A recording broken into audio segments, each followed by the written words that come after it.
iniciamos el ciclo de conversatorios Bolivia en su bicentenario, crisis, transiciones y oportunidades para un nuevo pacto de desarrollo. Iniciamos ese ciclo con el tema Los desafíos de Bolivia en la protección de la niñez y adolescencia a la luz de los 200 años de historia del país. Quiero primero, además de saludar al público, saludar a Juan Carlos Núñez, director de Fundación Jubileo, que es nuestro socio en este ciclo de conversatorios, a la doctora Marcela Los Santos, coordinadora del Instituto de Investigaciones de Ciencias del Comportamiento, también a nuestras panelistas de hoy, que son todas expertas en protección de la niñez, Ninochka Durán, Jimena Tito y Carla Calderón. También quiero saludar a la doctora Guadalupe Pérez, coordinadora de CIBESCOM, y también quiero, antes de pasar la palabra, también agradecer a la Fundación Hans Seidel, que nos está apoyando, y a la Sociedad Protectora de la Infancia Hogar Carlos Villegas. Antes de empezar este primer conversatorio de una serie de 3, quiero comentarles que esta es una iniciativa tanto del Instituto de Investigaciones Socioeconómicas, el ISEC, como del ICC y del CIBESCOM. Estos 3 institutos se han reunido y hemos desarrollado esta propuesta también en conversación con la Fundación Jubileo. Y esta es una iniciativa primero para festejar, para contribuir al bicentenario de Bolivia y también para contribuir al debate este año, que es un año muy especial para Bolivia. Vivimos una crisis política, económica, social, muy intensa. Vamos a tener elecciones en agosto y esperamos una renovación. Esto es, como dicen los chinos, las crisis son también oportunidades, y eso pensamos nosotros. Y estamos trabajando de manera también coordinada en la elaboración de un libro. Estamos construyendo un informe, un reporte que piensa los problemas estructurales del país de manera articulada. Entonces, la dimensión económica, la dimensión social y la dimensión política y cultural y ambiental. Esto es un informe que va a tener 15 capítulos, donde tenemos la contribución de los investigadores de la Universidad Católica Boliviana. Este producto va a estar listo en julio de este año, y este conversatorio, ese ciclo de conversatorios, está trabajando 3 grandes temas que van a estar presentes en este informe. Entonces, de alguna manera, es un adelanto sobre lo que estamos trabajando para pensar los desafíos estructurales en los temas de los derechos de la infancia, que es el tema del conversatorio de hoy. El jueves, mayo 22, tendremos otro conversatorio a las 5:30 de la tarde que va a tratar de la deforestación a las alternativas económicas sostenibles, reflexiones urgentes sobre el futuro del territorio boliviano. Así como hoy contamos con 3 especialistas sobre el tema de la protección, en este nuevo conversatorio también vamos a contar con especialistas y activistas para este nuevo conversatorio. Entre ellos está Stasic, está la senadora Cecilia Requena y contamos con Luke Anderson. La idea es pensar cuáles son el diagnóstico ahora, pero poner énfasis en un conversatorio sobre las alternativas futuras. Y finalmente, en mayo 29, tendremos el tercer conversatorio, que en este caso está coordinado por CIBESCOM, por Guada, y el tema es cómo retomar el diálogo colectivo en Bolivia. Análisis de las narrativas de diferenciación e identificación en el país 2015-2025. Sin más, invito a la doctora Marcela Los Santos a iniciar el primer conversatorio.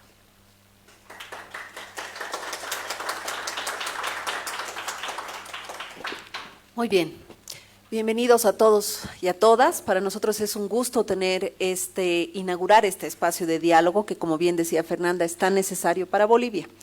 Queremos hablar sobre los temas urgentes, entre ellos la situación de los niños, niñas y adolescentes en Bolivia, que son casi la mitad de la población y que son quienes van a heredar el país que hoy en día estamos construyendo. En ese sentido, me complace muchísimo invitar y contar más bien con la presencia de Juan Carlos Núñez, que hoy viene a representar a la Sociedad Protectora de la Infancia Cargos de Villegas, a Carla Calderón, a mi colega y amiga Ninoska Durán, y a Jimena Tito, que quiero confirmar que esté en línea. Jimé, si puedes abrir tu cámara para que todo el mundo te conozca. Con ello, quiero presentar a nuestros panelistas y contar un poco de cómo vamos a hacer la metodología. Jimena Tito, en primer lugar, es psicóloga de profesión en salud mental y comunitaria y con estudios de género y desarrollo, docencia universitaria, violencia estructural y gestión de proyectos. Tiene experiencia laboral de más de 18 años en derechos humanos de la niñez y adolescencia, incidencia en leyes y políticas públicas y trata de personas. Ha liderado 38 estudios municipales sobre la violencia contra la niñez y la adolescencia y ha realizado diagnósticos, evaluaciones y otros tantos a nivel de nacional como internacional. Actualmente es experta temática en protección de la niñez y adolescencia en la organización Save the Children. Jimena nos acompaña en línea precisamente porque está hoy en Buenos Aires en un encuentro con el Global Kids Online, en donde estamos presentando un estudio también sobre violencia facilitada por la tecnología. Carla Calderón es politóloga y abogada con estudios de posgrado en gestión pública y derechos de la infancia. En los últimos años ha liderado e implementado programas, proyectos orientados a la protección contra las violencias y a la promoción del derecho a la participación de niñas, niños y adolescentes en la construcción de políticas públicas. Cuenta con una amplia experiencia en procesos de incidencia política para el fortalecimiento de marcos normativos e institucionales con enfoques de derechos. Es fundadora de la iniciativa Tejiendo Vínculos, que surge desde su experiencia como persona adoptada y que promueve el derecho de niñas, niños y adolescentes a vivir en familia. Su trabajo también impulsa el reconocimiento del derecho de las personas adoptadas a conocer sus orígenes y aboga por procesos de reparación para quienes crecieron en acogimiento institucional, visibilizando sus experiencias y demandas históricamente silenciadas. Finalmente, Ninoska Durán Burgoa es abogada titulada de la Universidad Católica Boliviana. Es magíster de Ciencias de la Familia con mención en Terapia Familiar Sistémica de la Universidad de Santiago de Compostela, España. Tiene un máster en Derecho Administrativo de la Universidad Andina Simón Bolívar en Bolivia y cuenta con diversos posgrados en Derechos Humanos, Migración Laboral, Relaciones Internacionales y Diplomacia. Fue viceministra de Igualdad de Oportunidades y directora general de la Niñez y Personas Adultas Mayores del Ministerio de Justicia y Transparencia Institucional, ente rector del Sistema Plurinacional de Protección Integral de la Niña, Niño y Adolescente, y desempeñó funciones como coordinadora técnica de la Mesa Técnica de la Niñez y Adolescencia de la Presidencia del Senado de la Asamblea Legislativa Plurinacional de Bolivia. Actualmente es cónsul general del Estado Plurinacional de Bolivia, acreditada en Miami, Estados Unidos, del Ministerio de Relaciones Exteriores. Es miembro de la Red Latinoamericana y del Caribe de Líderes por la Primera Infancia y miembro pro bono del Ending Clerical Abuse, Organización Mundial de Víctimas Sobrevivientes de Abuso Sexual y Pederastía, y abogados y activistas de derechos humanos enfocados en la protección de derechos de niñas, niños y adolescentes víctimas. Ella también nos acompaña desde Estados Unidos precisamente y con ello realmente contamos con un panel con una experiencia y con una mirada crítica muy interesante y por eso nos da mucho gusto. Pero además, y quiero decirlo, somos las tres grandes amigas de sueños y de batallas, así que también para mí de manera personal es muy, muy agradable poder tenerlas hoy en el panel. Con ello, quiero invitar a Juan Carlos a que nos dé las palabras de inicio. Inmediatamente después vamos a ver un video que nosotros en el Instituto de Investigaciones en Ciencias del Comportamiento hemos hecho precisamente para el 12 de abril, que es de 2 minutitos y medio, que cuenta la situación y los desafíos más importantes de los derechos de la niñez y adolescencia hoy en Bolivia. Con esto vamos a cerrar esta primera parte y vamos a arrancar con la parte más rica, que es el diálogo y la conversación. Lo vamos a hacer a través de 4 preguntitas que vamos a ir circulando a través de nuestras panelistas, y al finalizar, Juan Carlos nos ayudará con la sistematización de las ideas. Finalmente, vamos a invitar, si es que ustedes tuvieran alguna otra inquietud, a que tengamos unos 15 o 20 minutos de intercambio con las personas que hoy estamos y con las personas que nos siguen en línea. Juan Carlos, muchas gracias. Muchísimas gracias. Primero, saludar a todos. Un honor estar acá compartiendo con ustedes este esfuerzo. Se hablaba de una alianza importante entre sus institutos de investigación de la Universidad Católica y Fundación Jubileo en las preocupaciones que tenemos al frente, con todo este enorme desafío que tenemos al frente en esta realidad tan compleja del país hoy en día. Pero hoy estoy hablando en calidad de presidente del directorio de la Sociedad Protectora de la Infancia. Es otra tarea, es un rol que nos toca cumplir, y qué bueno que estemos acá coauspiciando cuando se debata el tema de la población, y esto nos ayude también a pisar tierra. Una realidad de un hogar que va a cumplir el 20 de junio de este año prácticamente 116 años de vida. Estamos hablando que nació en el centenario de la Revolución Libertadora de la Paz, ¿no? Hasta 100 años de 1809 es que nace esta obra social compuesta por mucha gente comprometida en el cuidado y la protección de la niñez, y que una institución como esta, que se llamaba La Gota de Leche, que hasta ahora muchos todavía la conocen así, ha pasado por hitos históricos importantes desde el momento de la crisis. Imagínense, Arce, el constructor de los ferrocarriles en la minería, desde esa época estamos hablando hasta hoy día, ha tenido que vivir de manera directa en la atención a los huérfanos en la guerra del Chaco.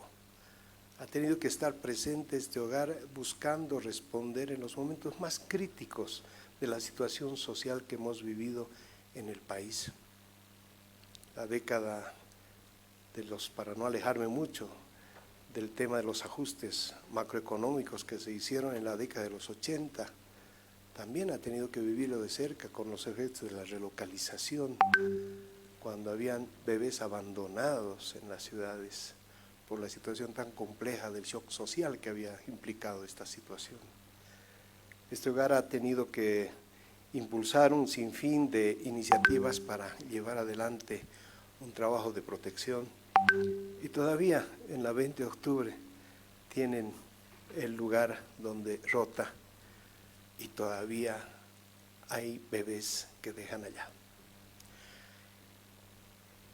Este hogar, en un conjunto de educadoras, profesionales altamente cualificados, porque eso quiero reconocer, le dan su día a día, su constancia. Qué importante. Educadoras que se relacionan con estos bebés, que tienen que vivir con ellos hasta el momento en que puedan ser adoptados.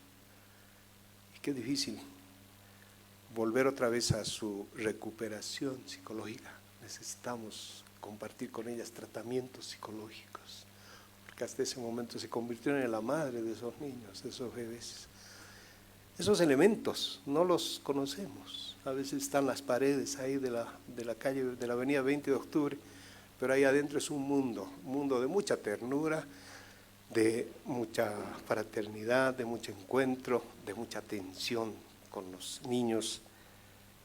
Y creo que hoy estar presentes en un debate en el marco del bicentenario, creo que es muy oportuno que esté presente esta Sociedad Protectora de la Infancia, que también está pensando qué hacer hacia adelante, cómo vamos a proyectar las acciones, porque no solamente es la atención del hogar que hoy día atiende bebés de cuna, sino cómo aperturamos. En este país hay serios problemas con los niños con autismo.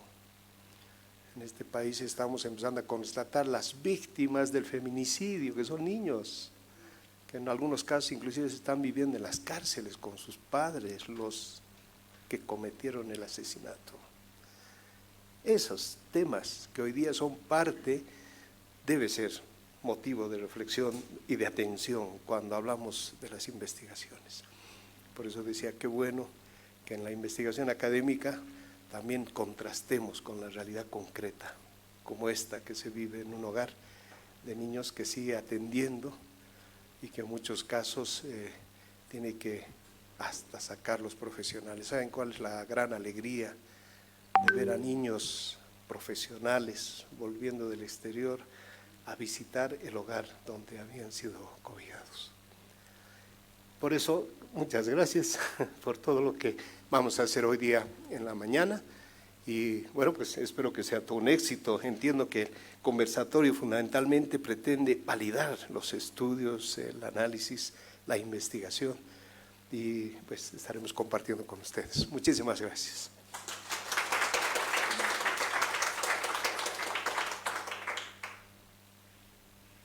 Me escuchan bien nuestras colegas que están en línea también. Entonces vamos a arrancar ahora con la presentación del video. Este 12 de abril, Día de la Niñez y Adolescencia, queremos presentarte los datos sobre el cumplimiento de sus derechos en Bolivia. Si pensamos que en Bolivia viven 100 personas, ¿cuántas de ellas son niñas, niños y adolescentes? 32 de cada 100 tienen entre 0 y 17 años. 9 tienen entre 0 y 5 años. 14 tienen entre 6 y 12 años. 11 tienen entre 13 y 17 años. Si en Bolivia hubieran solo 100 niñas, niños y adolescentes, 51 serían varones, 49 serían mujeres. 74 viven en zonas urbanas, 26 en zonas rurales. 20 pertenecen a un pueblo indígena u originario. 70 habitan una vivienda propia.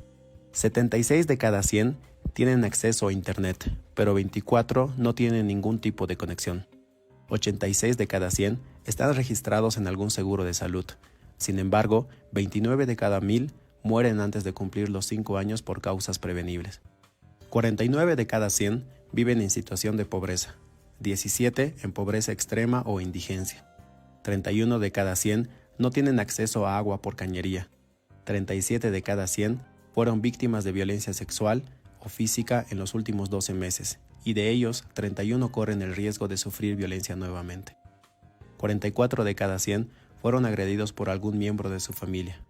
5 de cada 100 fueron víctimas de violencia sexual en los últimos 12 meses. De 100 niñas, niños y adolescentes víctimas de incesto, 50 fueron agredidas cuando tenían menos de 5 años. De estos 100 sobrevivientes, solo 50 revelaron el abuso durante su niñez. Los demás lo hicieron en edad adulta. 3 de cada 100 adolescentes de hasta 15 años fueron víctimas de matrimonios y uniones tempranas forzadas. En 2024, el Servicio de Registro Cívico, Ceresi, informó que cada día se registran en promedio 1.3% de matrimonios infantiles y uniones tempranas forzadas en Bolivia. 16 de cada 100 recibieron contenido sexual sin consentimiento. A 10 de cada 100 les pidieron hablar a través de Internet sobre actos sexuales cuando no querían hacerlo. De 100 niñas, niños y adolescentes, 45 sienten que pueden expresarse libremente, pero solo 21 sienten que son escuchados cuando se expresan. 31 de cada 100 visitan un área verde solo una vez a la semana. A 83 de cada 100 les preocupa vivir un desastre natural. 29 lo han vivido. Bolivia tiene muchos desafíos por delante con sus niñas, niños y adolescentes, pero aún estamos a tiempo. Juntos podemos construir un futuro en el que crezcan con seguridad, igualdad y oportunidad. ¿Y tú, lo sabías?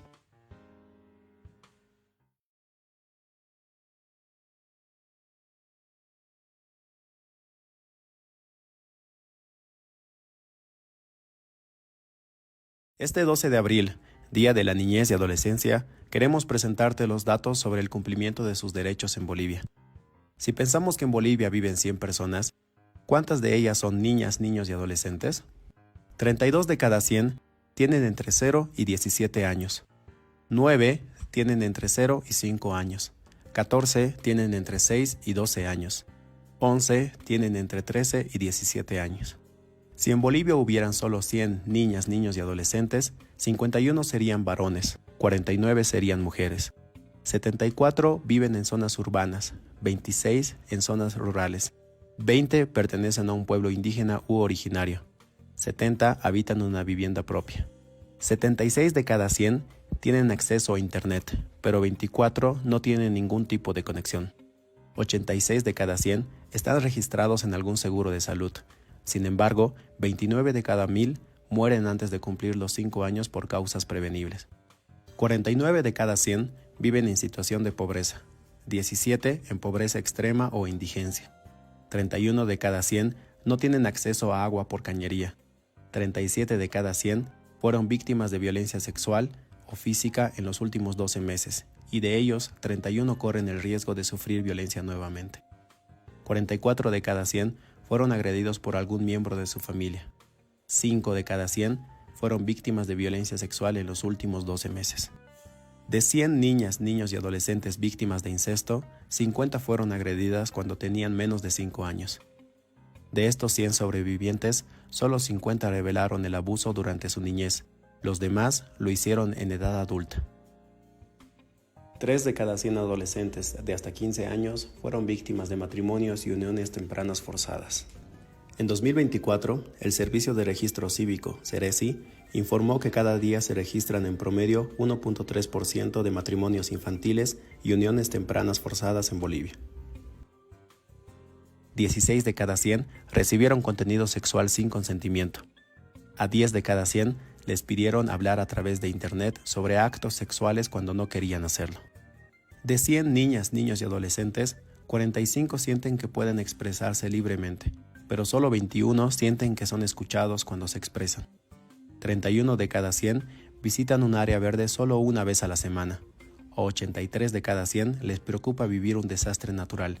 29 lo han vivido. Bolivia tiene muchos desafíos por delante con sus niñas, niños y adolescentes, pero aún estamos a tiempo.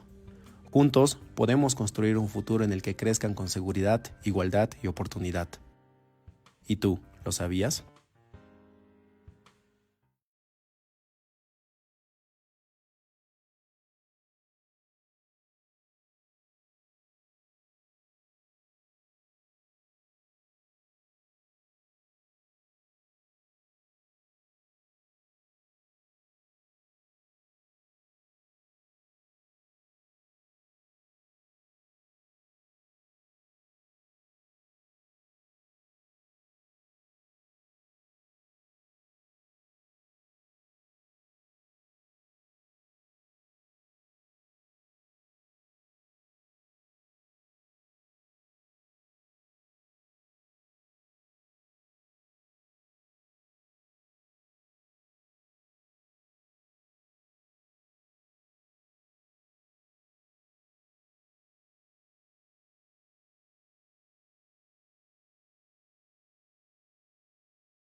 de corto plazo, ¿no? A resultados que sean visibles en un corto y mediano plazo que se puedan mostrar. Y estas inversiones demandan también un tiempo de espera en el largo plazo, pero también la ganancia es muchísimo mayor. Otro tema también es, creo que hay mucha concentración en la estructura, ¿no? Es decir, en hacer inversiones relacionadas con las estructuras sin concentrarse en los procesos, ¿no? En la calidad de los procesos que van a hacer. No es automático que por si mejora la estructura, mejora el proceso de atención o el proceso de prevención, ¿no? Entonces también hay que hacer una inversión en los procesos. No hay categorías programáticas específicas en temas de inversión de niñez. Recién en el 2024 el clasificador presupuestario ha incluido una categoría programática para la primera infancia, lo que sí va a permitir poder hacer un seguimiento de si realmente invertimos poco, mucho, ¿no? Porque decimos invierte poco, pero ¿cuánto es poco, no? ¿Cuánto tendría que ser? Entonces, esto creo que va a contribuir y tampoco es suficiente la asignación, ¿sí? La asignación puedes asignar, pero si no proteges esos presupuestos de que cuando existe otra prioridad se destinen a eso, entonces pues no es suficiente una asignación. Tampoco es suficiente solo proteger los presupuestos, también hay que monitorearlos, tienen que ser sujetos de control social, de transparencia. Sí creo que es muy importante también que hay muy baja presión social, ¿no? Todavía no se ven a las niñas, niños y adolescentes como actores sociales, pues ellos no marchan, no se movilizan y tampoco se toma en cuenta las voces de las personas adultas que han sido víctimas de alguna violencia, que son sobrevivientes o que hemos estado en el sistema de protección, ¿no? A las personas adoptadas, hay redes de adoptados de Bolivia, por ejemplo, ¿no? Hay redes de egresados de protección que no se consultan sobre cómo ha sido su experiencia para que puedan mejorar justamente las inversiones y para que sean inversiones inteligentes, ¿no? Porque al final es eso, ¿no? Es que podamos hacer inversiones inteligentes y también creo que hay esta narrativa que siempre que se estaba transformando de decir las niñas, niños y adolescentes no son el futuro, no son el presente. Pero de cierta forma cuando hablamos de que hay que invertir en la niñez para que sean adultos después y que sean, ¿no? Que tengan mejores salarios, que tengan una calidad de vida mucho mejor, de alguna forma es una narrativa contradictoria, ¿no? Porque seguimos pensando en el futuro. ¿Y por qué no pensar que la inversión hay que hacerla porque eres niña, niño, adolescente y tienes pues derecho en tu presente, no pensando solamente cuando vayas a ser adulto, en ser feliz y crecer protegido, ¿no? Entonces creo que eso también es importante de poder trabajar.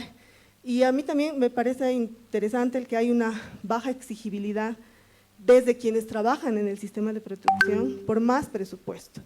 Y creo que eso está muy relacionado también con un agotamiento estructural que hay, ¿no? De condiciones laborales, en muchos casos precarias, alta rotabilidad, una carga emocional muy fuerte que demanda el trabajo en el sistema de protección. Entonces, que eso hace que también uno asuma, cuando está en ese rol, actitudes probablemente que puedan parecer pasivas. Y también hay otra narrativa ahí que es importante transformarla, que es de cambiar la idea que hay de que el trabajo en el sistema de protección es un trabajo por vocación, ¿no? Vocación por el amor a las niñas, a los niños, ¿no? Entonces el compromiso social, no, porque eso va a seguir perpetuando que haya una combinación de baja inversión con alto sacrificio, ¿no? Y que las necesidades se empiecen a invisibilizar, ¿no? Y bueno, a nivel social, creo que es igual el tema de la emocionalidad reactiva, ¿no? Desde la sociedad. Hay una tendencia, pues que surge un tema, ¿no? Un caso específico de violencia y la sociedad reacciona por la emocionalidad a ese tema y exige el castigo, la pena mayor, ¿no? Pero no se pone a ver que pues ahí se necesitaba haber trabajado en prevención de la violencia, en educación sexual. Vemos una situación de maltrato, entonces exigimos que se rescate a ese niño, que se lo lleve a un centro de acogida, tiene que ser adoptado y no pensamos en que hay que trabajar con la familia de origen, en que hay que trabajar en habilidades parentales, ¿no? Entonces buscamos siempre por la emoción la reacción, ¿no? La respuesta está muy orientada hacia la reacción. Y bueno, también la naturalización de la violencia, que obviamente hace que sea invisible este tema de las necesidades, Y creo que el rol de las organizaciones de la sociedad civil, ¿no? De alguna forma han asumido muchas de las responsabilidades del Estado, ¿no? Entonces, hay como una confianza segura desde las instancias públicas de que son las organizaciones de la sociedad civil las que se van a hacer cargo de estas políticas, de invertir, de la protección, de la prevención, ¿no? Entonces, también ahí creo que eso es importante ir transformando justamente para que realmente pueda haber esta conexión a la realidad, ¿no? Los datos necesitan más inversión, pero es más una transformación cultural y también individual, ¿no? Es una toma de conciencia individual y realmente de transformar las narrativas que construimos culturalmente sobre lo que es la protección. Jime, adelante. Muchísimas gracias, Marcela. Bueno, un saludo a todas las personas que están conectadas, a las que están también presentes en el auditorio. Y desde luego también a mis colegas y amigas, Marcela, Carla y Ninosca, que hoy también están acá presentes. Es una alegría para mí compartir con ustedes este espacio. Bueno, creo que la pregunta del por qué Bolivia destina, no destina, mejor dicho, más presupuesto, es definitivamente una respuesta multicausal, como bien también lo mencionaba Carla. Y creo que para complementar un poco lo que menciona Carla, creo que también está muy ligada al tema actual de las limitaciones presupuestarias estatales que tenemos y que vamos a tener aún, ¿no? Todavía con mucha más fuerza. Todos sabemos que estamos enfrentando restricciones fiscales que están vinculadas sobre todo y específicamente a los niveles municipales y departamentales con los recortes del IDH.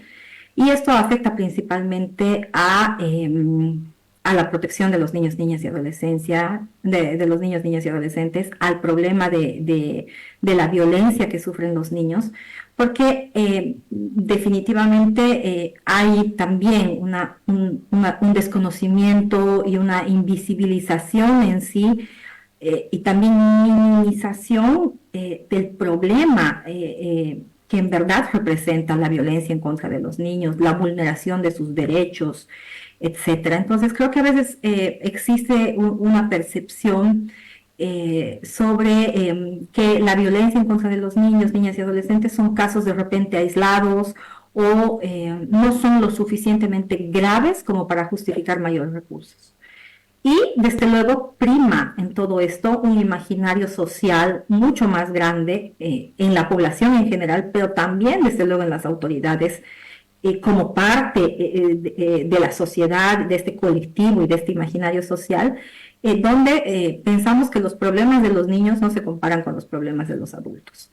Entonces, apostamos por temas adultocéntricos, por enfoques que parten desde la mirada del adulto, pero no desde la mirada de los niños, principalmente vinculados al sistema de protección, que es donde, en este caso, el garante son las instituciones gubernamentales, ¿no? Entonces, ahí yo veo dos temas, ¿no? Uno, esta limitación presupuestaria, el otro, este desconocimiento y minimización del problema desde un imaginario social, pero desde luego también hay una falta de planificación, ¿no? Hay una falta de planificación, hay una planificación insuficiente, que no tiene una mirada integral, que está de repente muy centrada en un tema sectorial, pero no de una forma sistémica, o que hablamos mucho del sistema desde la normativa, pero no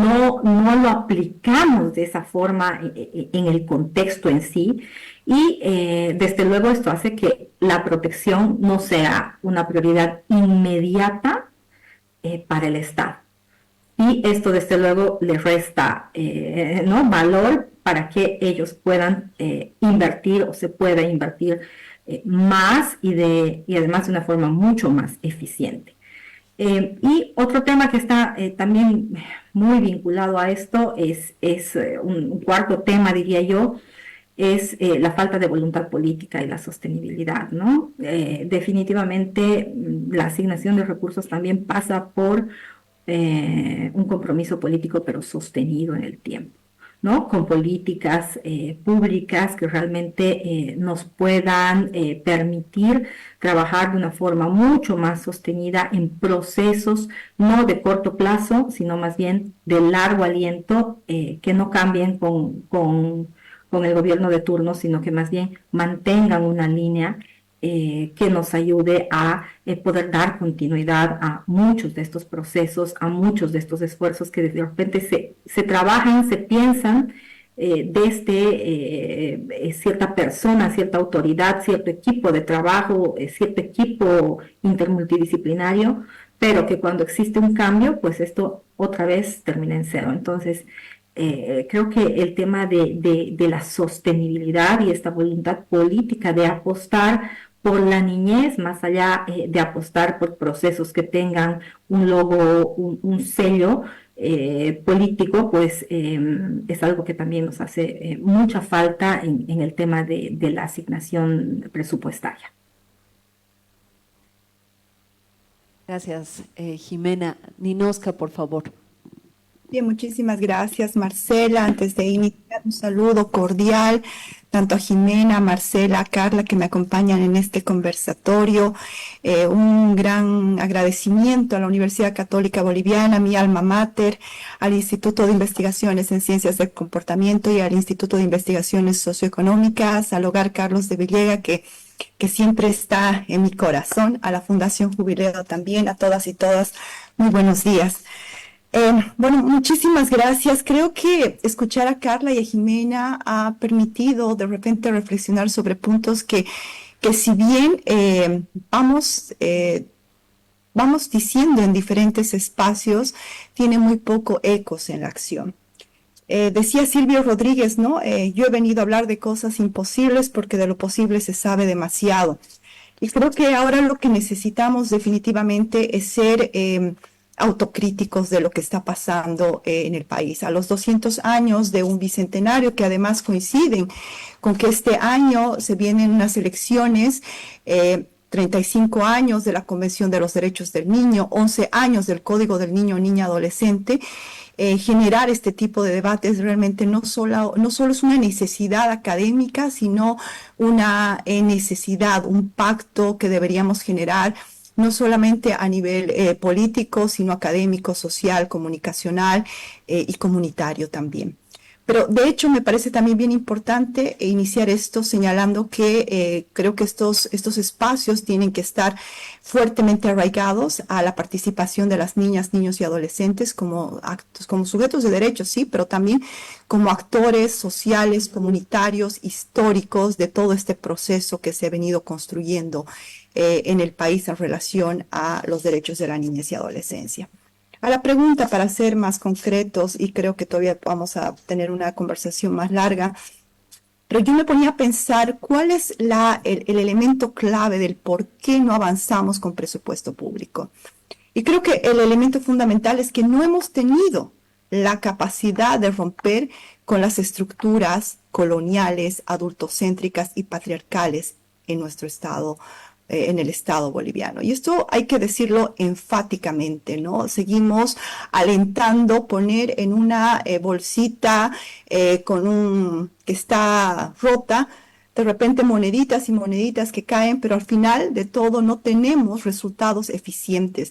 Y esto es porque no hemos podido superar realmente, y estamos hablando de 10 años del código, 11 se cumplen en julio de este año, no hemos podido avanzar verdaderamente en una norma que nos permita revitalizar la esencia misma de lo que somos. Seguimos teniendo una norma unitaria con vestigios coloniales que se sigue sumando a una normativa que tiene principios eurocéntricos y occidentalizados, que no nos permite ver a las niñeces, y digo niñeces en un sentido plural, como elementos arraigados a su comunidad, a sus identidades lingüísticas, a los territorios que habitan, a las familias a las que pertenecen. Esto definitivamente se va a reflejar en la administración de justicia, que creo que es el elemento más complejo en lo que tenemos que invertir, pero invertir no solamente en lo que significa un presupuesto público asignado, sino también en un elemento cualitativo que son los jueces, que son los fiscales, que es la policía, que al final son actores de un sistema de protección precario, porque la justicia sigue siendo en Bolivia una justicia corrupta, una justicia clasista, una justicia patriarcal y adultocéntrica que sigue reforzando la retardación de justicia en temas claves, por ejemplo, ¿no? El tema de restitución del derecho a la familia, bien lo decía el compañero que antecedió en relación a el contexto de la situación de abandono. Sabemos que la retardación de justicia está ligada fuertemente a la precariedad del garante del derecho judicial. Y esto es algo fundamental que hay que decirlo. O sea, ¿presupuesto para qué? Pedimos presupuesto, pero tiene que ser claramente generado bajo una lógica de fortalecimiento y un cambio radical.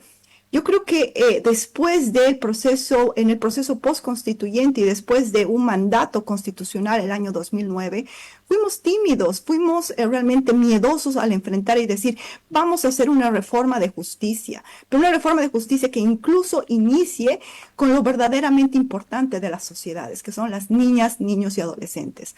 A 10 años del código, que de alguna manera quisimos pretender generar acciones legislativas para el entonces 40% de la población boliviana, que eran los niños, niñas y adolescentes, generamos una norma bastante tímida, diría yo, porque no tuvimos la capacidad de que la norma responda a elementos anticoloniales, antipatriarcales y sobre todo de una mirada adultocéntrica. Y esto va definitivamente generar que los sistemas de protección, el sistema de protección como lo conozcamos, sea débil, porque sigue siendo conducido por esa mirada patriarcal que entiende que las niñas y las adolescentes no tienen derecho al acceso de una justicia, donde todavía tenemos leyes que no tienen, que nacen a la aprobación sin ningún tipo de acompañamiento presupuestario.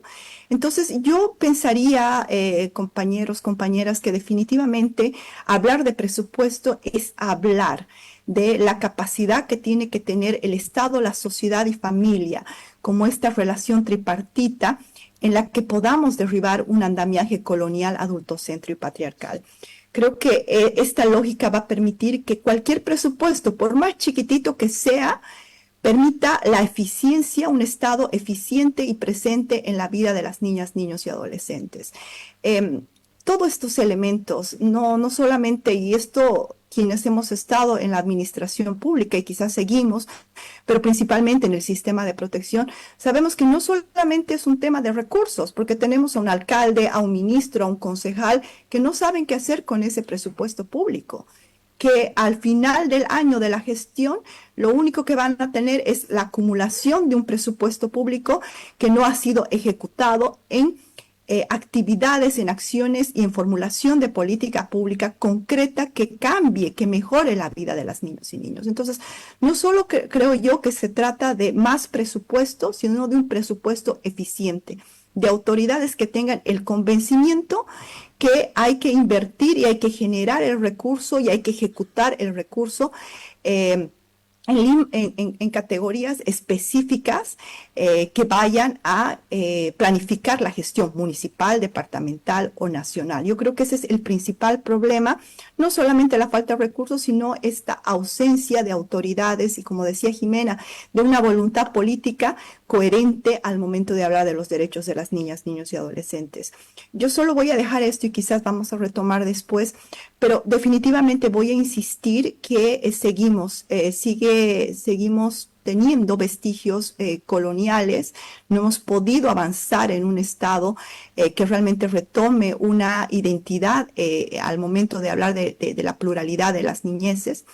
Solamente el principio del interés superior del niño, que es un principio occidentalizado que viene de la Convención de los Derechos del Niño, no ha podido encontrar un anclaje ni normativo ni de política pública al momento de entender que en Bolivia hay un contexto diferente, que en Bolivia tenemos 36 naciones, que en Bolivia tenemos la imposibilidad de repente de lo urbano, no está conectado lo urbano de lo rural, donde hay prácticas culturales nocivas. Entonces, definitivamente el principio del interés superior del niño debería ser la tarea más urgente de entender en un debate social. ¿Qué entendemos en Bolivia por ese principio de interés superior del niño? Más presupuesto, sí, pero también autoridades que tengan la capacidad y la autocrítica de entender que los niños, si bien no votan, son el escenario más importante de inversión y es el mensaje al futuro de las sociedades, que mandamos al futuro de las sociedades. Entonces, creo yo que presupuesto sí, pero también elementos claros de descolonización, de despatriarcalización y de una lucha importante contra el tema, contra las líneas adultocéntricas del manejo público en relación al sistema de protección en todos los niveles. Gracias, gracias, Ninoska. Ello me lleva a la siguiente parte, en realidad, y que tiene que ver con algo que nosotros vamos diciendo a través de las investigaciones. Hemos comparado en el marco, los marcos normativos que tiene Bolivia sobre niñez y adolescencia. Lo hemos hecho con estudios que hemos hecho con Aldeas Infantiles SOS, con Save the Children, con Educo, con N organizaciones que son hoy nuestras socias. Y Bolivia tiene un marco normativo envidiable en términos de niñez y adolescencia. O sea, no se trata de que necesitamos leyes diferentes, pero cuando encontramos el cuello de botella de su aplicabilidad y se traduce esto en planes, programas, fortalecimiento desde las cadenas más débiles precisamente de todo este sistema de protección que son las defensorías de la niñez y adolescencia, que son las que tienen presencia a nivel municipal, pero asimismo son las que tienen, son digamos los eslabones más pequeños que tenemos y los más importantes, y combinado ello con la estructura o con la previsión de la reducción del gasto público.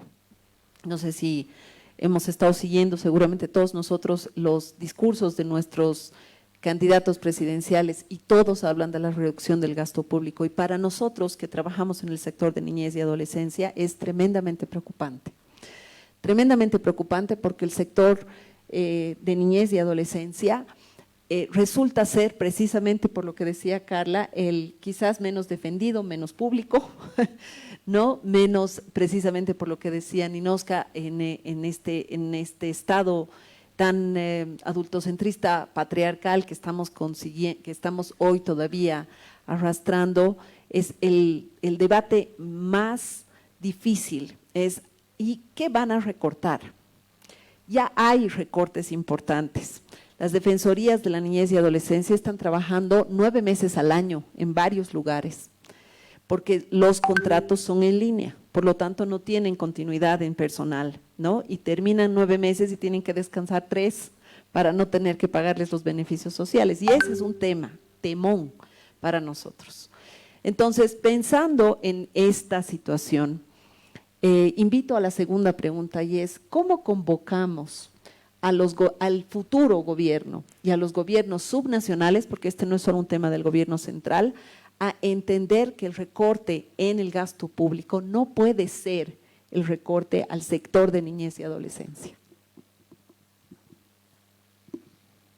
Sí, yo creo que es bien importante que esto que decías, ¿no? Al final las normativas todas son muy sólidas, el tema de la implementación que es a través de los planes, de los programas, es uno de los puntos centrales, ¿no? Hay una recomendación ya del Comité de Derechos del Niño donde dice que se debería articular toda esta estructura de planificación que establece el Código Niña, Niño, Adolescente con el SPIE, ¿no? Con el Sistema de Planificación Integral del Estado, que no hay una articulación entre ambos, ¿no? Entonces los planes de la niñez y adolescencia quedan como que, o sea, están contemplados en la normativa, pero dentro de esta estructura del SPIE quedan como sueltos, ¿no? Entonces, yo creo que si o sea, además de convocar con todo lo que es la evidencia, con todos los datos, que creo que es muy importante, es que realmente se puedan exigir que también existan sistemas de información y de monitoreo de indicadores claros sobre el tema de inversión en la niñez y de la planificación. Cuando yo veía el video del estudio que presentaban, pues había muchos datos de diferentes fuentes de estudios que han hecho, pero eso no está integrado en un solo sistema. Entonces yo como tomador de decisiones en cualquiera de los niveles, especialmente digamos los subnacionales, municipales, ¿cómo voy a formular una política pública si no tengo datos, ¿no? Debería yo tener la posibilidad de acceder a la información de mi municipio, ¿no? Y decir, a ver, ¿qué hay? Toda esta información debería estar concentrada de alguna forma y que me pueda decir cuál es el estado actual y que yo pueda hacer ahí planificar una política pública.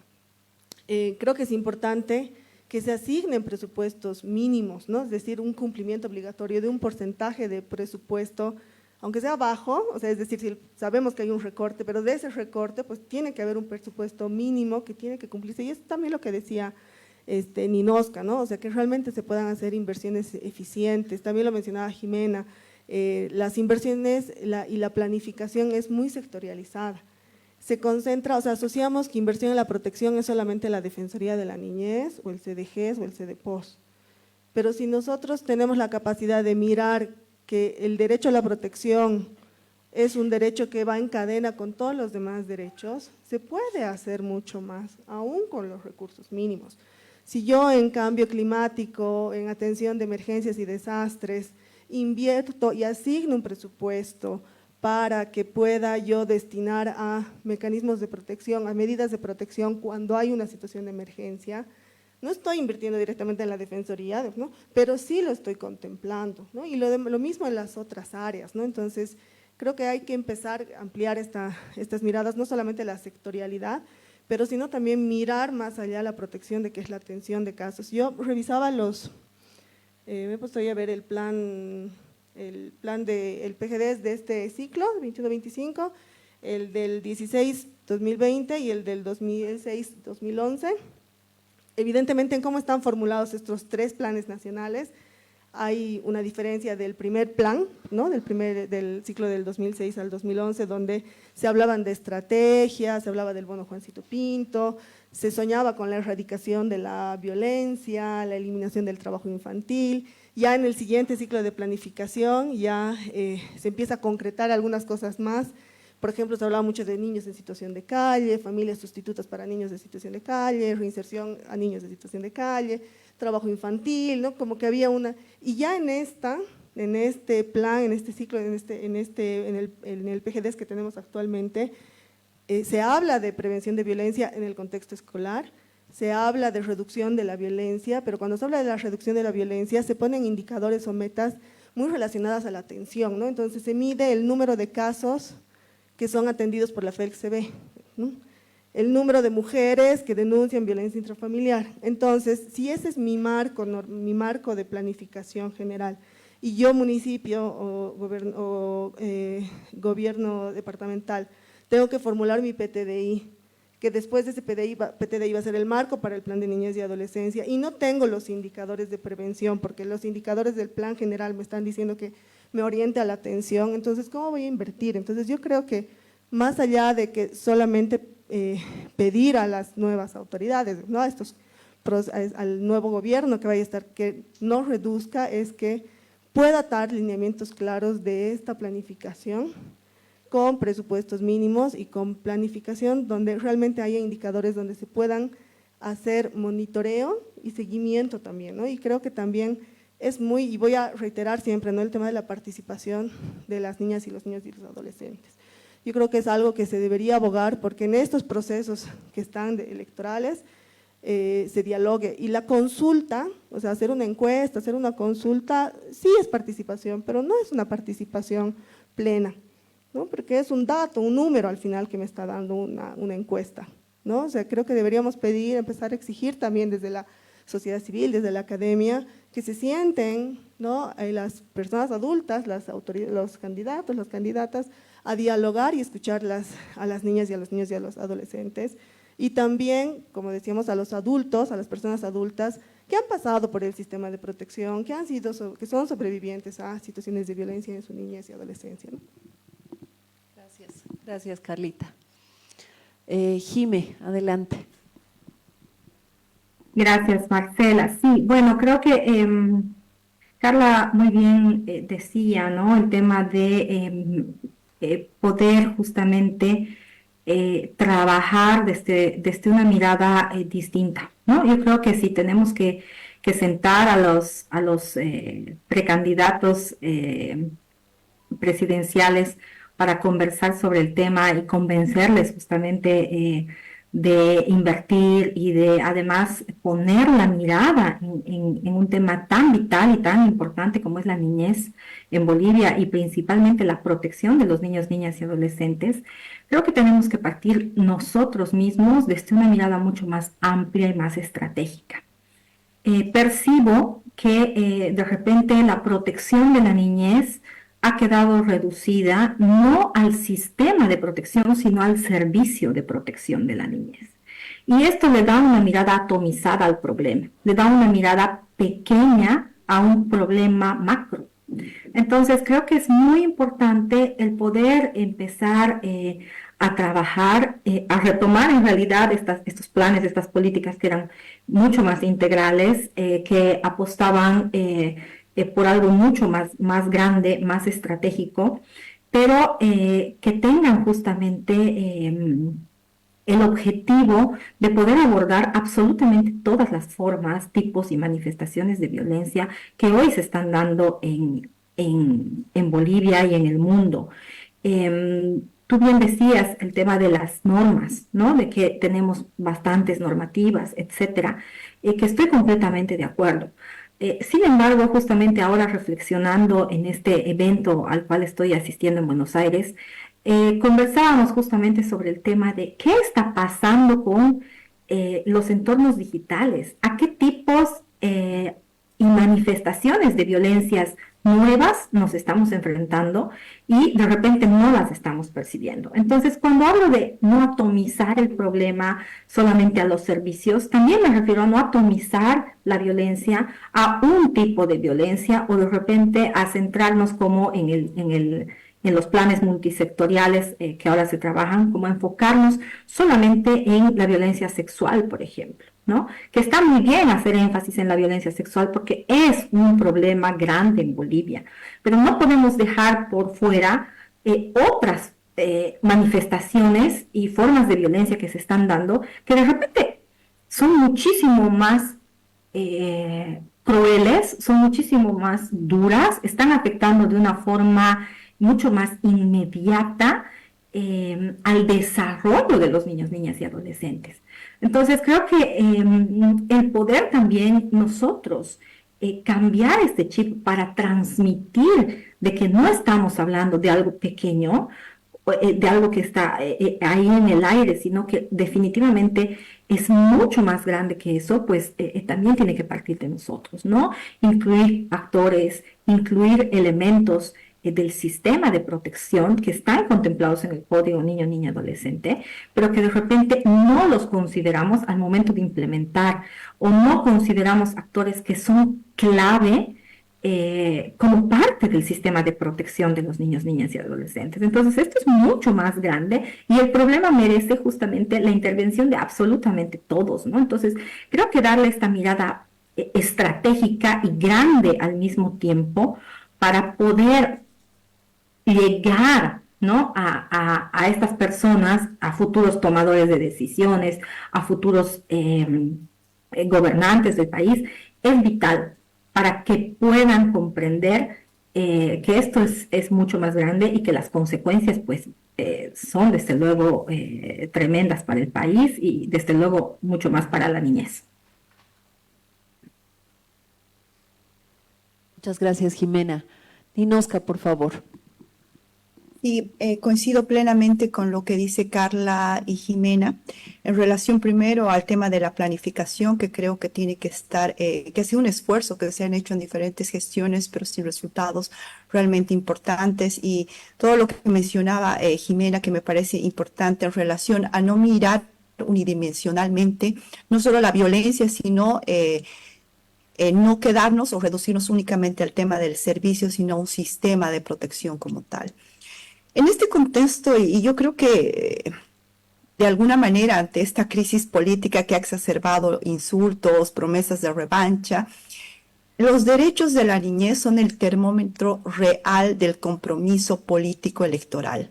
Y esto hay que difundirlo y realmente empezar desde los movimientos de niños, los comités electorales, porque son a ellos a los que los candidatos tienen que dar la cara y entender que el tema de los derechos de la niñez es una deuda histórica y que tiene que estar no solamente introducida en un plan de gobierno como una promesa electoral, sino con una medición de presupuesto público. O sea, yo creo que los candidatos tienen que dejar de pensar en urgencias electorales y empezar a generar una reflexión política que impulse acciones transformadoras en la vida de las niñas, niños y adolescentes. Y de hecho, creo yo que aquí tenemos un desafío fundamental desde las universidades, los medios de comunicación, personas que venimos trabajando en el tema de los derechos de la niñez, porque considero que tenemos que generar una agenda del Bicentenario. ¿Qué le vamos a pedir al próximo gobierno? Tienen que ser realmente ideas renovadoras. Necesitamos una imaginación política que ponga la vida de las niños y adolescentes al centro de todo lo que implique este compromiso político electoral, pero que se traduzca en acciones concretas cuando ya hablamos de un gobierno democráticamente establecido. Y aquí se me ocurre hablar de algunos temas que me parecen importantes, porque si bien no hay que pedirles, yo creo que es una exigencia que el soberano al momento de otorgar un voto tiene que exigir a un candidato, tiene que ver también con una exigencia a mirar una agenda que de repente la denominaría la agenda del bicentenario en el tema de niñez. Si bien hay temas de violencia, como decía Jimena, que tienen que ver con espacios digitales y demás, yo creo que hay temas que además tienen que incluir esta agenda del bicentenario. Se me ocurre hablar, por ejemplo, del tema de la crisis climática, en la que definitivamente se requiere acciones colectivas. O sea, la resiliencia va a ser comunitaria o no va a ser, y de hecho yo creo que en este tema de crisis climática, las niñas, niños y adolescentes, su vida y el bienestar integral tiene que estar en el centro de esta agenda específica de crisis climática. Otro tema que a mí me parece fundamental es el tema de la crisis del multilateralismo. Yo creo que hay que mirar una política exterior del país que nos permita entender que estamos en escenarios como Naciones Unidas, como la OEA, y qué participación concreta tenemos como un Estado plurinacional. Yo creo que hemos evidenciado en todo lo que ha significado el caso de Gaza y el genocidio infantil, que las plataformas, los sistemas multilaterales estén en una crisis profunda, porque hemos visto básicamente que el Comité de los Derechos del Niño, el Alto Comisionado de Naciones Unidas, por citar solamente algunas, no han podido incidir en una masacre infantil en Gaza. Y esto es el claro ejemplo de la crisis del multilateralismo. Pues yo creo que hay que mirar este tema realmente en serio y generar una política exterior que nos permita entrar con una soberanía territorial, también una exigencia en este tipo de espacios multilaterales. Yo creo que el tema de la sentencia en el caso de Brisa, del caso Lozada Angulo contra Bolivia, es el ejemplo más claro de que Bolivia no está asumiendo sus compromisos internacionales, de estándares internacionales, pero también de reformulación de normativa. Y creo que esto tiene que ser un tema de agenda de bicentenario. ¿Cómo asumimos primero una política exterior que nos permita entender nuestra mirada estratégica en un sistema multilateral? Y el otro tema tiene que ver con el cumplimiento de recomendaciones de órganos de tratado y estándares internacionales que no podemos dejar de no cumplir y que tiene que estar en la agenda del bicentenario. El tema de la movilidad humana y la migración creo que es otro tema que nos desafía. ¿Y por qué hablo de estos elementos? Porque a partir de esta agenda es que podemos exigir un presupuesto público de acuerdo a elementos de dignidad y de, vuelvo a decir, centrar la vida de los niños en esta agenda. La movilidad humana y la migración, yo creo que esta es una agenda de los próximos 10 años y que ya está siendo parte de la defensa de los derechos de los niños, ¿no? O sea, yo creo que aquí de alguna manera ante países, estados que están promoviendo migraciones bajo criterios xenofóbicos, creo que integrar y mirar en un sistema de protección a través de una política exterior, una protección consular que permita una protección a niñas, niños, principalmente de primera infancia que migran, no solamente un desafío, sino un imperativo de un próximo gobierno específicamente para entender que migrar es un derecho humano y las niñas y niños tienen que ser concebidos en este sentido como personas con dignidad que migran.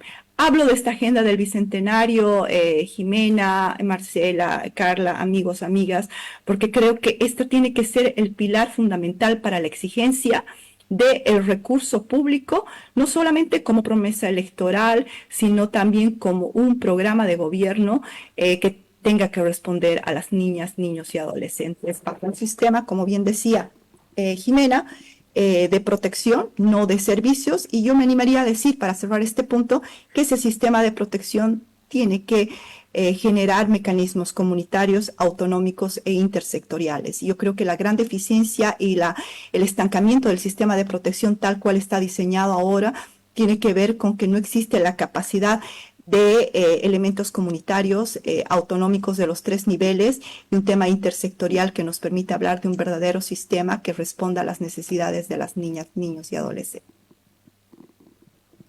Muchísimas gracias, Ninouska.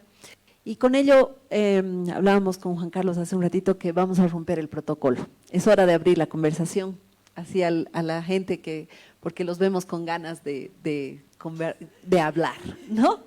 Entonces, Juan Carlos nos va a hacer una breve sistematización y unas preguntas provocadoras, por lo que entiendo, y de ahí vamos a abrir la conversación a todos. Muchas gracias. Bueno, creo que hemos hablado de varios actores: el Estado, la sociedad civil, los que operan los servicios. Pero sentí una gran ausencia en las ONGs. ¿Dónde están? La cooperación internacional, ¿cómo incide en esta temática? Cuando en los años 90 de moda estaban los proyectos que tenían que atender a los niños trabajadores. Se imagina la calle Inca ahí por la plaza Alonso de Mendoza. Los muchachos, los trabotitas, iban a ver qué menú tenían en qué ONG para ir a almorzar, ¿no? Hasta ese nivel de extremo llegábamos con la dependencia y la cooperación. La pregunta es, ¿la investigación abarcó estos temas? Porque también ahí tenemos una fuerte influencia de la cooperación. Hoy día es el tema medio ambiente, ¿no? El tema era género, en algún momento. ¿Y qué hacemos frente a ello, no? Ese es un tema central. También somos dependientes de eso, no solamente de las materias primas, sino también hasta de nuestros comportamientos como sociedad. Pero un elemento importante que decían, hablaban de bajos presupuestos en el Estado, la invisibilidad de la temática en el Estado, porque no le pone atención, pero todo fue como un marco funcional. Disculpen, pero ¿acaso no podemos hacer un costeo real de lo que significa la protección de la niñez? Para que sepamos el horizonte al que queremos ir y cada año se vaya a pelear por el presupuesto, pero con una estrategia, con un plan claro, adecuado, que permita definir. Porque pareciera ser que solo lo que estamos haciendo es un análisis del gasteo, ¿no? O sea, ¿cuánto y cuánto nos aumentan? ¿Y cómo hacemos para seguir sobreviviendo hacia adelante? Es una problemática fundamental en el país, debería ser una prioridad central. Pero por el otro lado constatamos que tenemos una sociedad absolutamente reactiva a los hechos, condenatoria, insensible y con una ausencia absoluta del tema. ¿Cómo podemos incidir si esta sociedad está absolutamente ajena al tema? Creo que es otro tema, un reto, un desafío que deberíamos tener. Y en los prestadores de servicios, ya lo dijeron, parece que nos hemos quedado en ser funcionales, hacer simplemente un servicio de defensa, pero no proyectar la problemática. Tal vez desde allá debería empezar a gestarse el tema de qué significa ese costeo de la protección de la niñez en Bolivia. Y me vuelvo a quedar con ONGs, instituciones que han cumplido un rol y que hoy día parece que están absolutamente ausentes de la temática. Y vuelvo a preguntarme sobre el tema de la cooperación internacional. El debate con los candidatos, hay que ver en qué medida se prioriza, pero es cierto, la realidad es cruda y dura.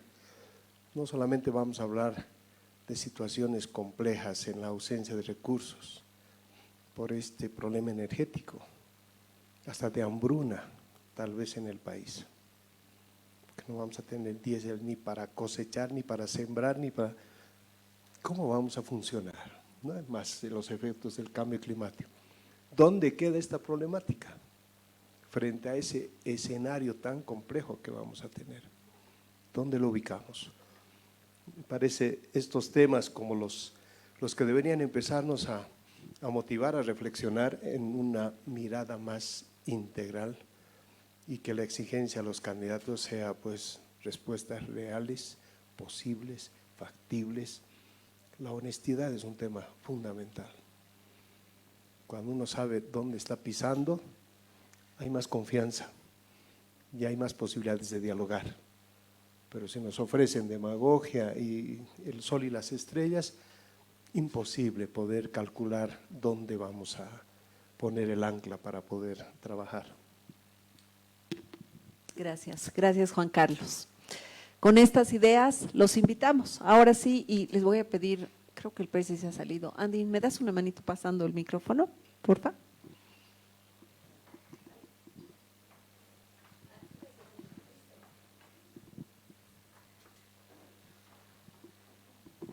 Muchas gracias. Mi nombre es Alejandra Brañez. Un poco tomando las ideas que dio Juan Carlos.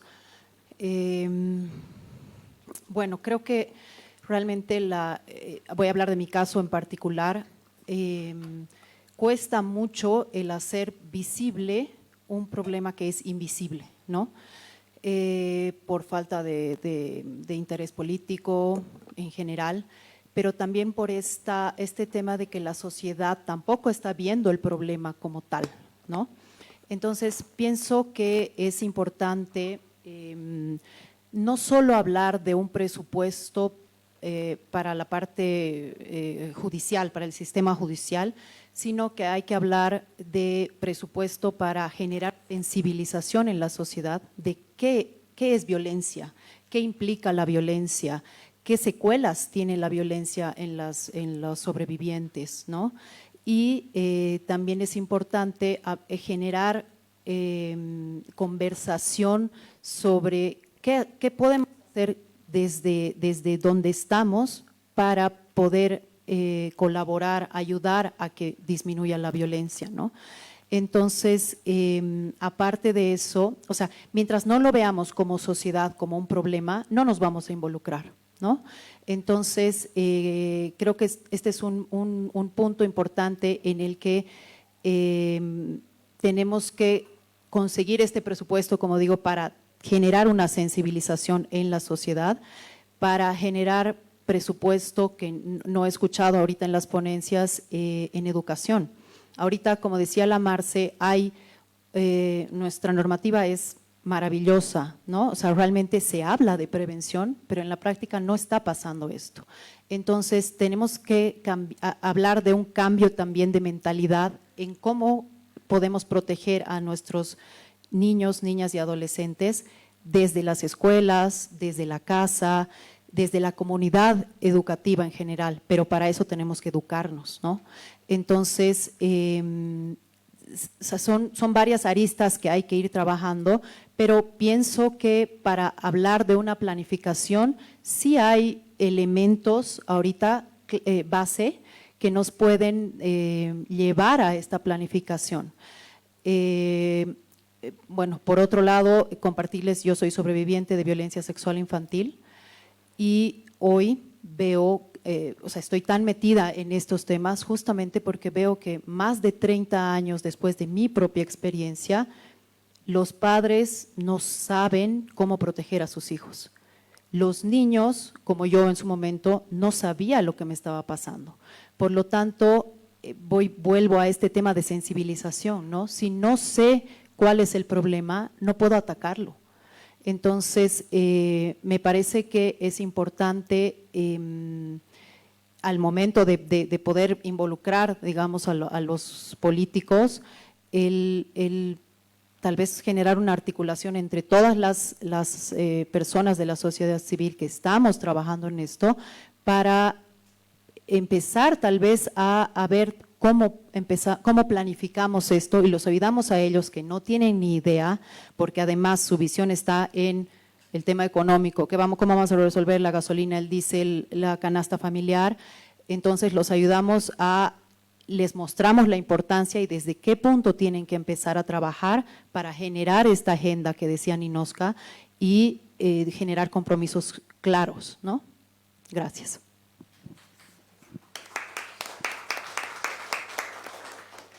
Gracias, Ale. Voy a aprovechar que también está a mi lado y que justamente tenía la pregunta respecto al tema de educación, ¿no? Además, gracias por compartir también tu experiencia. ¿Cuál es la agenda en la que la educación también como un sistema toma protagonismo en un espacio en el que debemos discutir todos este tema, ¿no? El currículum base en este momento está focalizado, por ejemplo, en temas de equidad de género, está focalizado en temas de prevención de violencia contra la mujer específicamente. Además ha tenido muchísimo rechazo de distintos sectores y cómo podemos justamente lograr esa sensibilización hacia esos sectores que rechazan estos temas y trabajar, por ejemplo, lo que es educación integral, sexual integral, sin que exista ese rechazo o minimizándolo en la medida de lo posible. ¿Cómo podemos hablar no solamente de violencia contra la mujer, sino violencia en general para construir una cultura distinta, alternativa a la que tenemos en este momento en nuestro país, enraizado tan fuertemente en nuestra cultura, ¿no? Entonces, el tema educativo, como bien decía mi tocaya, creo que es algo que no se ha mencionado mucho y es básico de considerarlo para tener esa visión de atención, prevención integral de todo lo que es violencia contra la niñez y la adolescencia, ¿no? Gracias. Gracias, Fernanda, voy a estar aquí. Perdón, Mile, a Fernanda.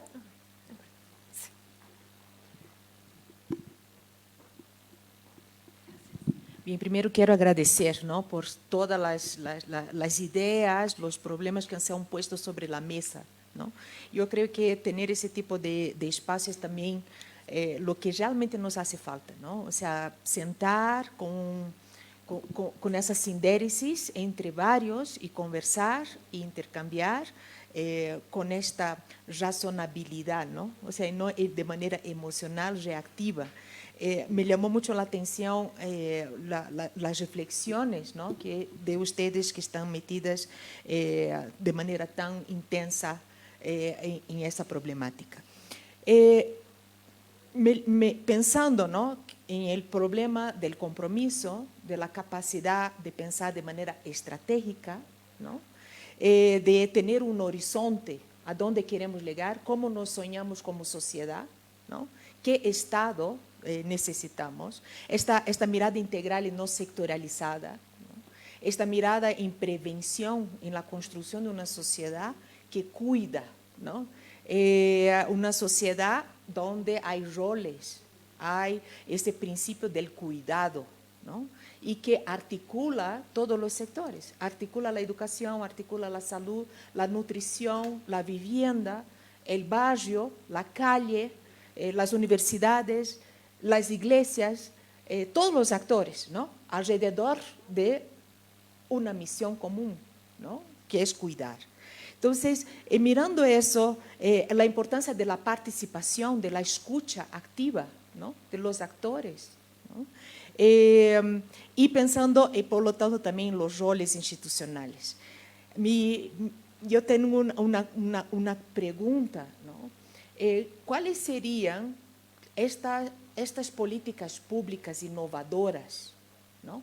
Un poco también creo que hay que salir somos muy ensimismados, a veces pienso cuando escucho, ¿no?, ahora mismo las previas de unas elecciones, no estoy viendo mucho oxígeno, de mirar también las experiencias en la región, más allá, ¿no?, de nuestro territorio, porque hay mucha innovación ocurriendo. Otro día estábamos con Marcela en un seminario que estaban con experiencias de todo el mundo, África, Asia, América Latina, América del Norte, Europa, sobre la importancia de pensar con los padres y madres qué es cuidar. No es tan, ¿cómo puedo decir? No hay que tomarlo como dado, como hecho. Y las diferencias que se han hecho. O sea, muchas veces una conversación con los padres, madres, los tutores, los responsables, ¿qué es cuidar? ¿Cómo enfrentar los desafíos? Inclusive eso, ¿no? De desnaturalizar la violencia, porque muchas veces uno hace las cosas sin pensar en su modus operandi y no había tenido un espacio para reflexionar que eso no se hace y las consecuencias. Entonces, sobre eso yo me quedo pensando los roles. Aquí también se habló del rol de la escuela, ¿no? Pensar la escuela que no tiene solo una función pedagógica, la escuela tiene una función de cuidar. Pero no solo la escuela, los hogares, las familias, los datos que el ICC nos ha mostrado son terroríficos. O sea, la familia, el hogar como el lugar más violento, ¿no? El tema de la violencia intrafamiliar, ¿no? Entonces, aquí hay un trabajo que hacer con los hogares, ¿no? De prevención, ese acento en la prevención y esa idea de la sociedad que cuida, ¿no? Entonces, ¿cuál sería estas innovaciones de política pública? Creo que hay innovaciones en Colombia, en Argentina, en un montón de lugares de pensar también desde los territorios. Entonces, pensar la construcción de comunidad, no de manera abstracta, o hasta inclusive ideológica, no, comunidad real de personas de carne y hueso, ¿no? Como nos ha mencionado Juan Carlos, ¿no? Aquí hay un hogar, ¿no? Hay un tema de vecindad, hay un tema de proximidad y cómo nos repartimos esos roles y cómo construimos esta disposición y esta responsabilidad. Entonces, eso quería un poco, cómo anda el debate en el país sobre eso, ¿no? Y sobre esas posibles innovaciones. Fer, ¿hay la pregunta dirigida a alguien? A usted, sí. Yo diría primero a Carla. Sí.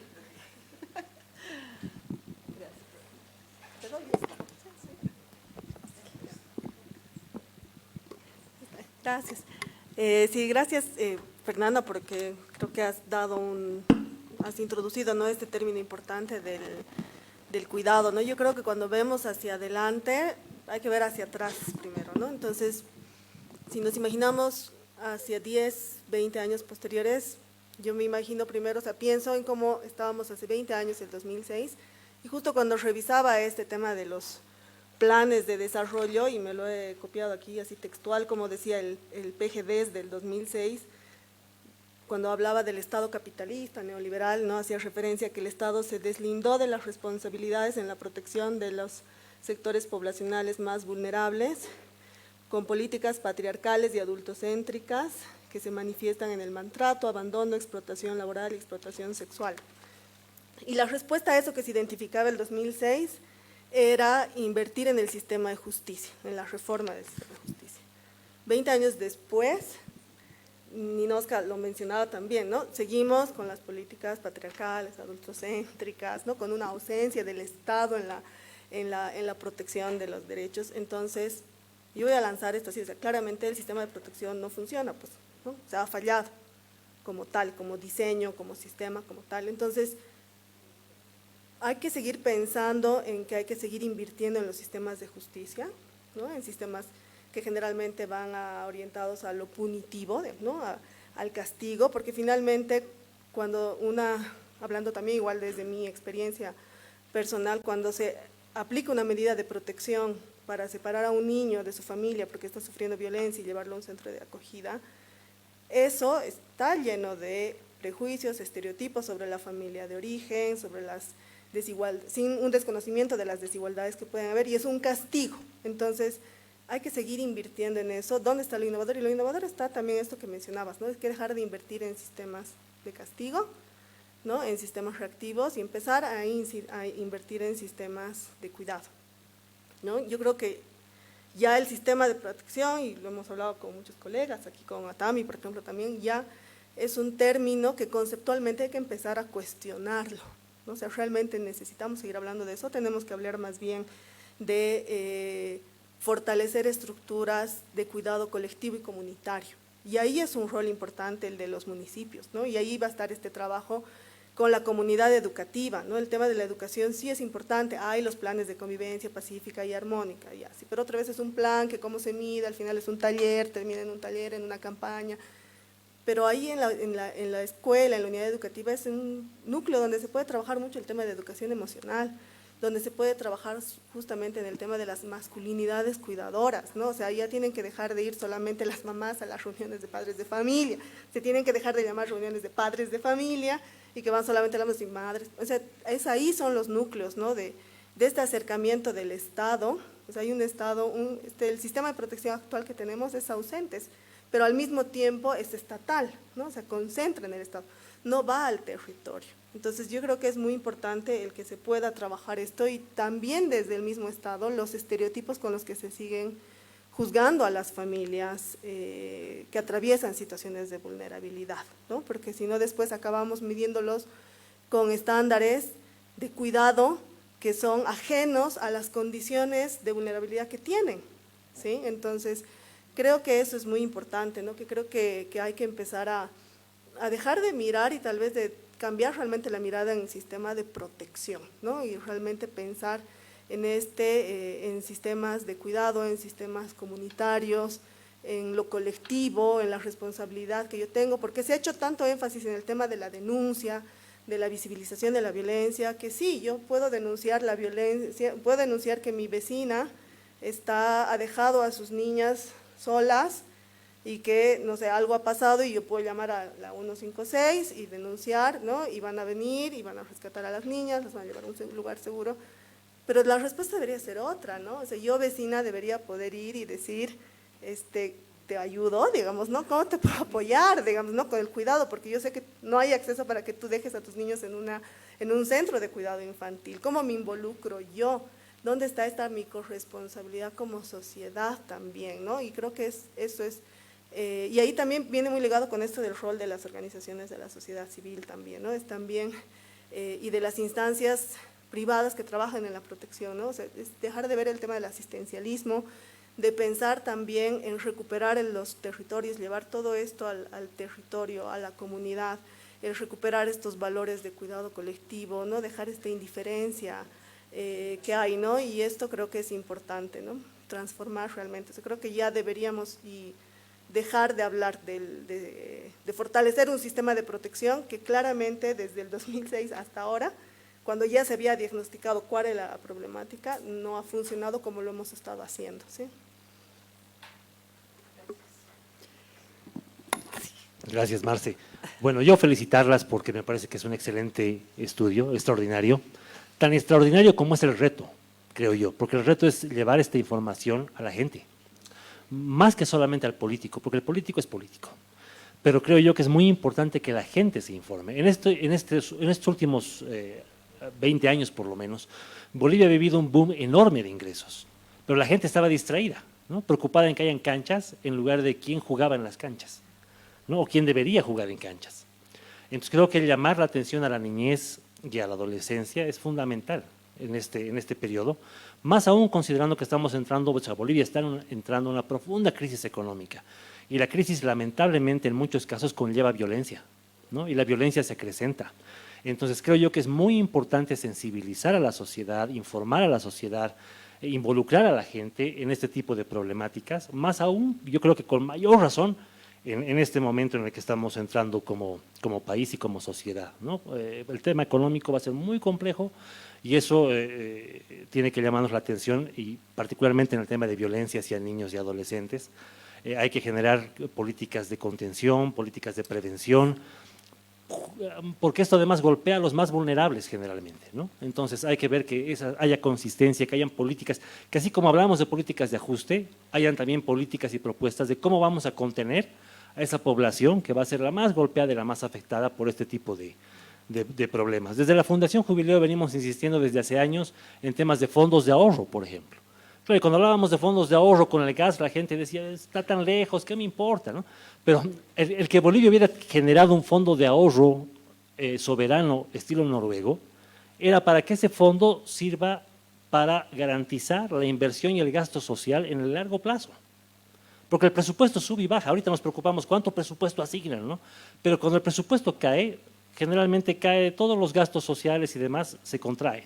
Para que eso no pase, había pues que en época de bonanza generar un fondo de ahorro, ya sea nacional o local, para contener y garantizar la inversión social y el gasto social en el largo plazo, ¿no? Ahora, claro, yo coincido plenamente con lo que decía Jimena Tito. Yo estoy de acuerdo en que, aunque sea poquito, aunque podamos ahorrar poquito ahorita, vale la pena hacerlo, ¿no? Yo creo que antes se podía ahorrar 100 bolivianos, digamos, ¿no? Pero ahora puedes ahorrar un pesito, ahorrar ese pesito y generar nomás un fondo de ahorro para garantizar la inversión y el gasto social, por lo menos en 5 años o 10 años que quedan. Obviamente el monto de ahorro ahorita no es el mismo que el que había hace 10 años, innegable, pero todavía se puede, ¿no? Entonces todavía estamos a tiempo de hacerlo. Otro elemento que creo que es importante considerar es que estamos entrando a una elección nacional, pero el siguiente año en mayo son las elecciones subnacionales, ¿no? Y como bien decía Carola, esa es una ventana de oportunidad para incidir en quienes tienen mayor cercanía en términos competenciales a el gasto social local, ¿no? Entonces creo que ahí hay que ir pensando ya, estamos a un año, en cómo se inciden en planes y proyectos subnacionales que atiendan estas problemáticas. Desde la Fundación Jubileo hemos recientemente lanzado una plataforma de transparencia y honestidad. Ojalá que quienes estén interesados se puedan unir, se animen a unirse, porque la honestidad no es solamente pedir honestidad al político, ¿no? Es ser honestos con los problemas del país, con estos problemas que estamos hablando ahorita. Y es importante ponerlos en la mesa para poder discutir qué se hace, cómo se financia. El recortar el gasto es necesario en el país, hay que recortar el gasto, pero no puede ser gasto social. Deberíamos empezar por empresas públicas que están sin dar ningún tipo de resultado, ¿no es cierto? Aunque tú tengas una empresa de papa frita ahorita, por ejemplo, que es un absurdo total, estás pagando pues sueldos a gente, ¿no es cierto?, que está contratada en esa empresa, cuando eso podía ser destinado a educación, a salud, a seguridad ciudadana, a varias otras cosas que son fundamentales, ¿no? Entonces creo yo que este tipo de espacios tienen que escalar para debatir estos temas, ¿no? Ampliar el abanico de opciones. Gracias y perdón si me he extendido. No, gracias. Gracias, Raúl. Muy bien. ¿Alguien más? Dale, Guada. Bien, muchísimas gracias, buenas tardes y bueno, entre todas las organizadoras creo que igual hemos hecho una intervención, pero es un tema que amerita muchas reacciones y muchas discusiones. Lo primero realmente es celebrar y me siento muy orgullosa de ser parte de esta iniciativa, no solamente por el contexto como tal de hacer un conversatorio, sino además por toda la información que creo que hoy en hora y media hemos tenido un montón de datos, ¿no? Desde el video, las exposiciones, todas muy precisas, muy concretas, las reflexiones también que aporta la Fundación Jubileo y Juan Carlos en particular, creo que nos dan muchos elementos de eso que comentaban también allá de la necesidad de visibilizar la problemática para poder tomar acciones conjuntas. Yo simplemente quisiera hacer como una reflexión sobre 3 puntos que me parecen claves de lo que se ha discutido. Lo primero es insistir en la necesidad, urgencia de motivar diálogos multiactorales, intersectoriales y además ahora que estamos tratando de motivar esto desde un proyecto que vamos a realizar con el ICC también, intergeneracionales.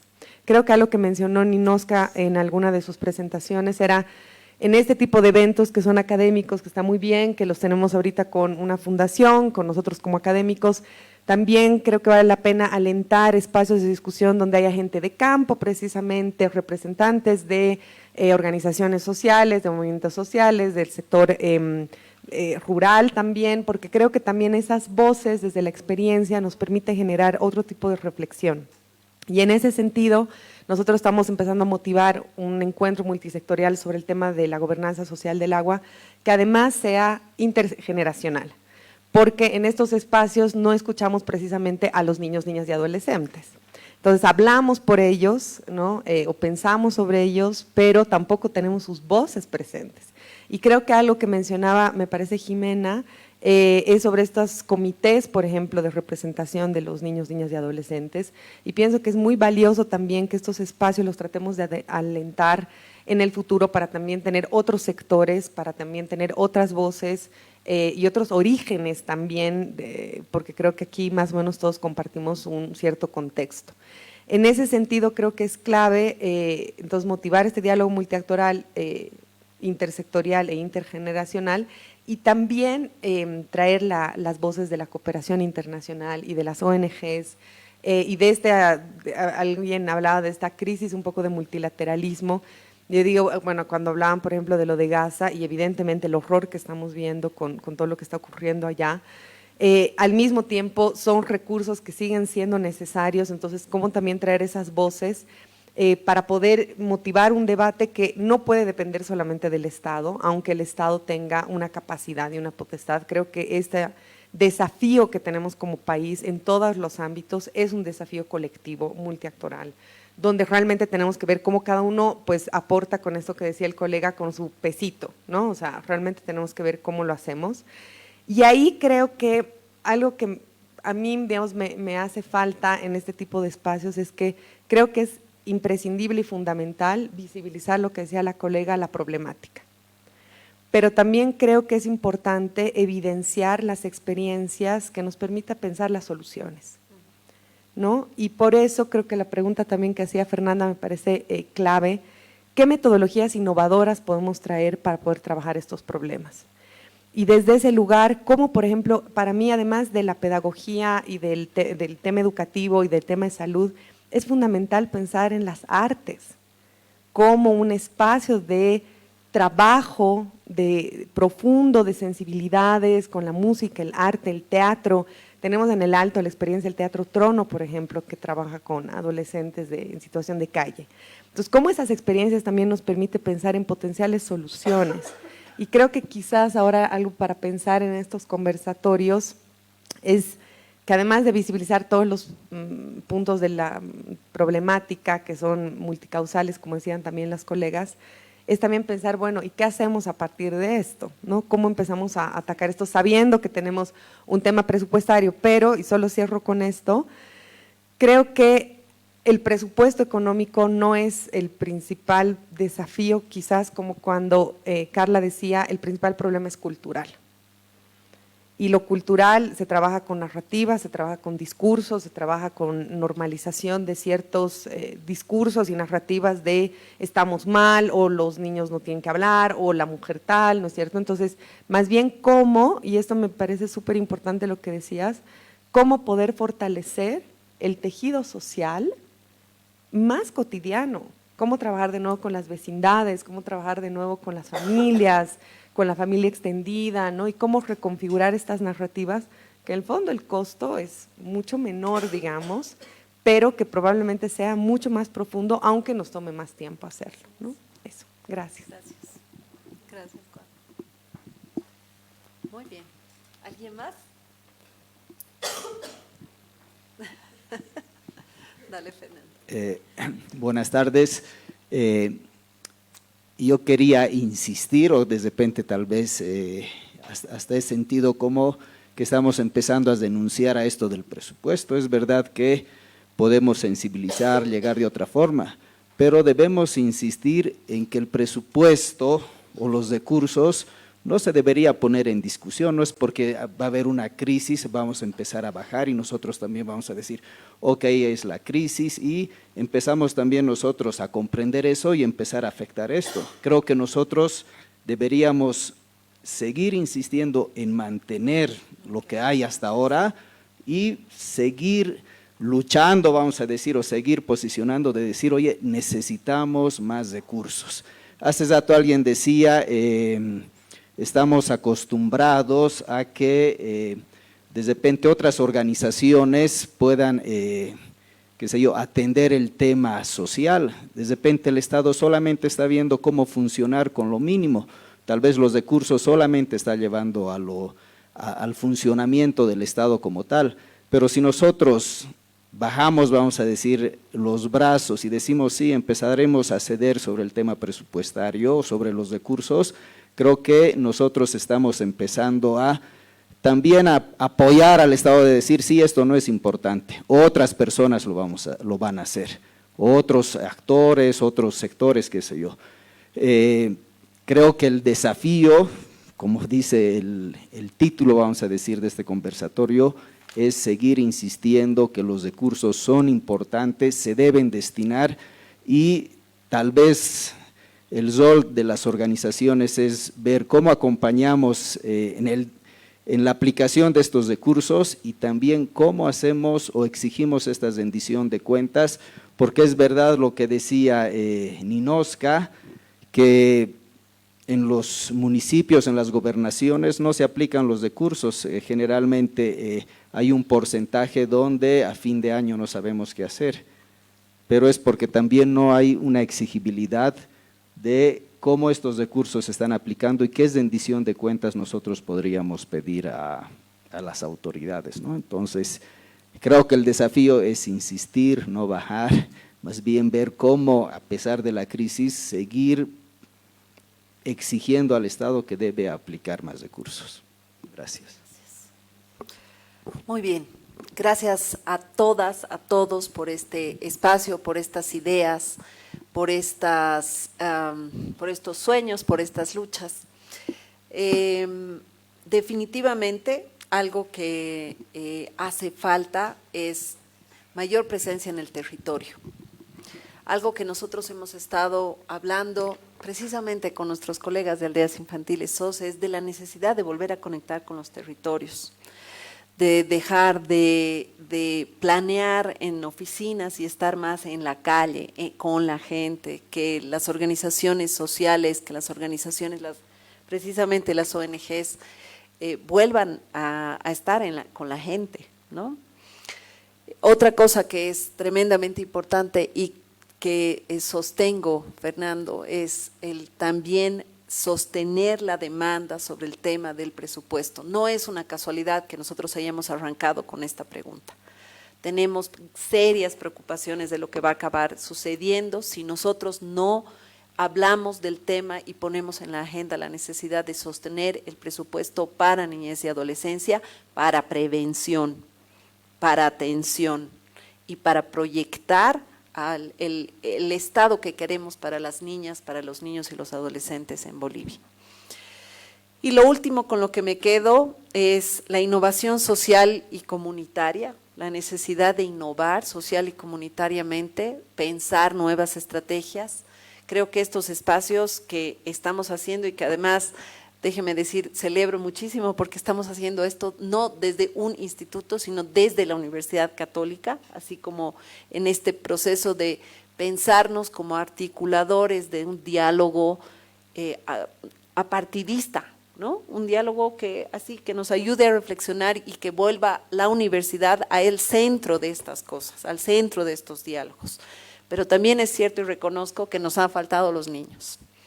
Y nos queda el compromiso de invertir, de repetir el espacio ya también con ellos y con ellas. Y voy a cerrar con algo que Carla ha dicho y me ha dejado pensando, y es esta idea de la abolición de los sistemas tradicionales que no sirven, ¿no? ¿Qué tenemos que hacer? ¿Qué tenemos que pensar? Atami trabaja mucho el tema de abolicionismo de los sistemas antiguos, ¿no? De estos sistemas en donde la adopción, por ejemplo, transnacional sea este sistema, sea el salvataje de los niños, mandarlos afuera, porque ahí van a tener mejores condiciones. ¿Por qué no podemos pensar en una Bolivia en donde los niños se queden aquí, sean adoptados por familias bolivianas y crezcan sanos, saludables, con igualdad de oportunidades, con las mismas oportunidades que deberían tener, que van a tener en Europa, por ejemplo, ¿no? Ese es un principio de descolonización, precisamente. Quiero cerrar agradeciendo a Ninoska, a Jimena, a Carla, a Juan Carlos, a Fernanda por la iniciativa, a Guadalupe, a todos los que estamos hoy aquí, y también animarlos a que sigamos el diálogo, que sigamos el espacio y que creamos que en la universidad se pueden generar también transformaciones. Muchas gracias.